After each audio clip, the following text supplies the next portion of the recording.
There's the last remains of the wood stove fire. Sorry about that. Not a bad little thing, I'd say. I usually use it for me trangia. You know, fits any pot on top, any shape pot.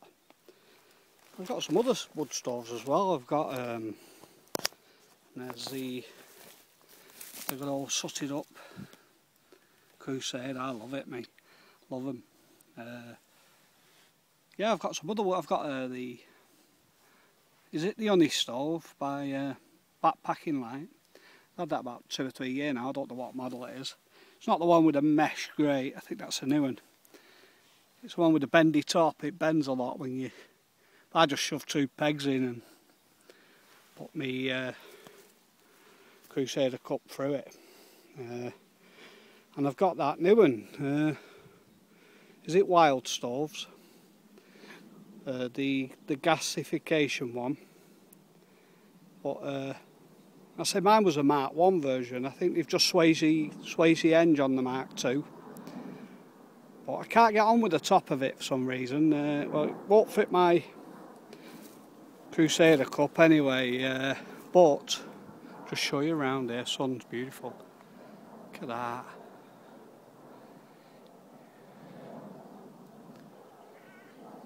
Beautiful, eh?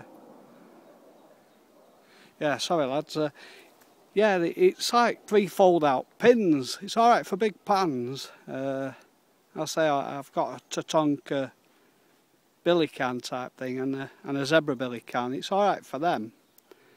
But you know, if they'd done a top for it, like the old Bush Buddy, I think it'd be perfect because it comes in 3 parts. I'll have to do a video on it, show you lads. It comes in 3 parts. Now mine's a Mark 1 version where the bottom half isn't swaged, but it's alright. It's a cracking bit of kit. As I say, I did phone Wild Stoves up and just see if you could ask a designer. I mean, if I was still in engineering, I'd have one made. Perfect. I'd have one made out of titanium. You know, we worked a hell of a lot in titanium and exotics. I was going to make a wood stove. I was thinking, got to get back and make a titanium wood stove. That'd be a first, wouldn't it? I mean, a proper one, you know, with the door on and everything. But no chance now. So I'll have to buy it like the rest of us. I don't mind, you know. People spend the money on what they spend the money on, don't they? I know people who do scuba diving and God, spend some money on that. And I've done it with carp fishing, going to France and all my carp gear. But once you've got it, you've got it. But that's about it. Oh, I think, yeah, a bit of wildlife coming up here. See if you can see a squirrel. You won't see it on this, but it's just you wouldn't have seen that. Never mind. Oh, there it is.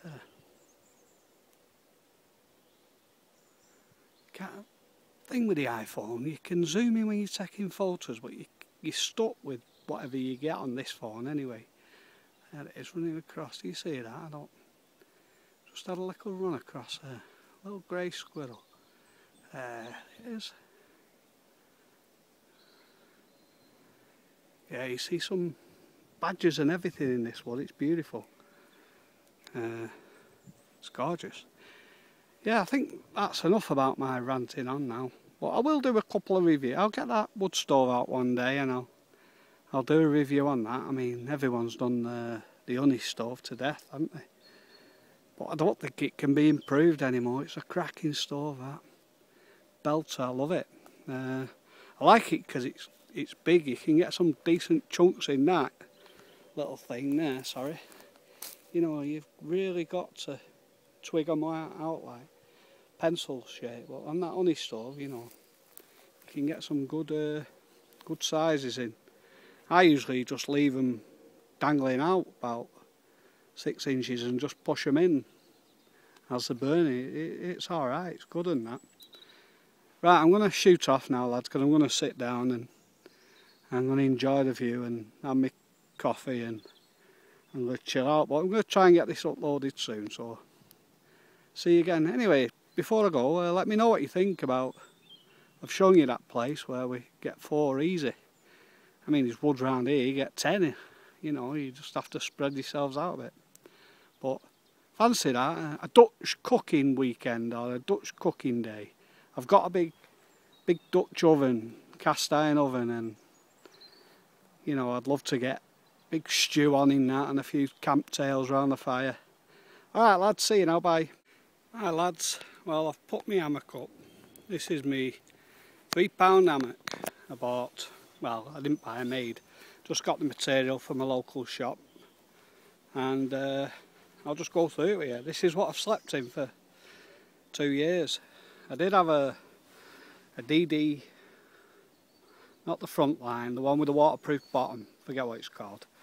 I did have that, but I found it was, for me anyway, cracking product, don't get me wrong, but it wasn't wide enough for me. I mean, I'm not the smallest of lad, but it just wasn't wide enough for me.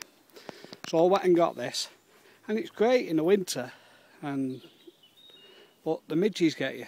So that great salesman, Foxy, Paul, I'm not going to call him Foxy, I'm going to call him Bargain Bushcraft. He loves his car boots and he loves his bargains. That's another thing, Paul, while you're there. I've ordered 2 of them $1.99 bags. How you find them bargains, I don't know, but keep it up, mate.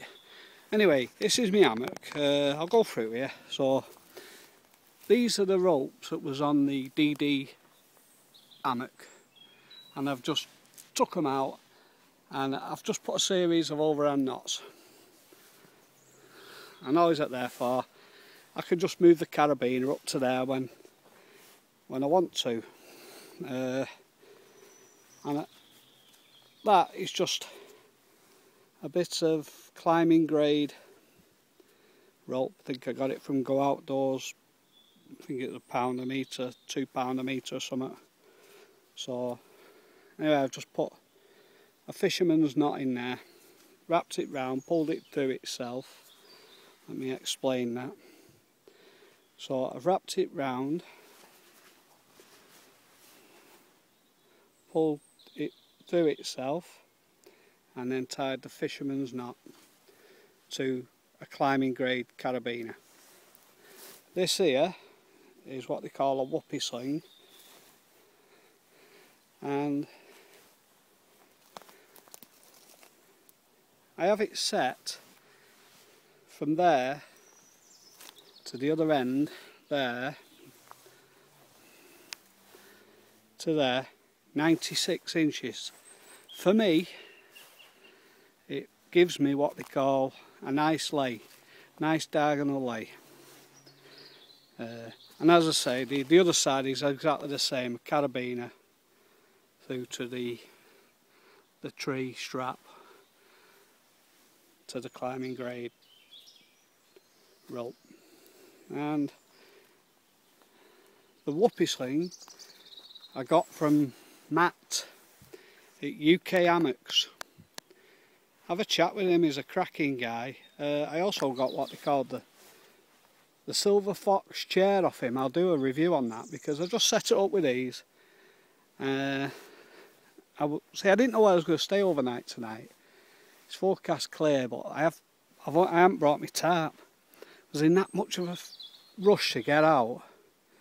I haven't brought my tarp, so I'm not going to chance it. Anyway, I'll do a review of that Silver Fox chair. I got that off Matt. Cracking chair, weighs absolutely nothing, but it's brilliant. When I'm in the woods like this, I know I'm only going to be out for the day. I just set it up, get in it, and away we go. Make me brew and read a book and listen to a radio and listen to the wildlife. Beautiful. I'll just show you why I like this bit of cloth. Oh, by the way, that you get from Matt at UK Hammocks. It's just like a storage bag. Put it on the ridge line. If you're wondering what that is, lads, it's just a little light from Maplin's. $2.99 I think, but it's great when it's pitch black. It's great. Just turn it on, and away you go. And this is what This is off mat as well. It's just got a draw cord on there. You can put all your bits in. I put my hat and my gloves in it when I'm winter camping. And superb. I'll just show you if I can hold this. Look at the sun there. Gorgeous. But I'll just show you why I like this hammock. It's because of this. I don't think I'll be able to get it all in. But no, let me do it like that. It's because of the width of it, lads. Can't really tell, I can't hold. Let me see if I can do it. I don't know if you can see that.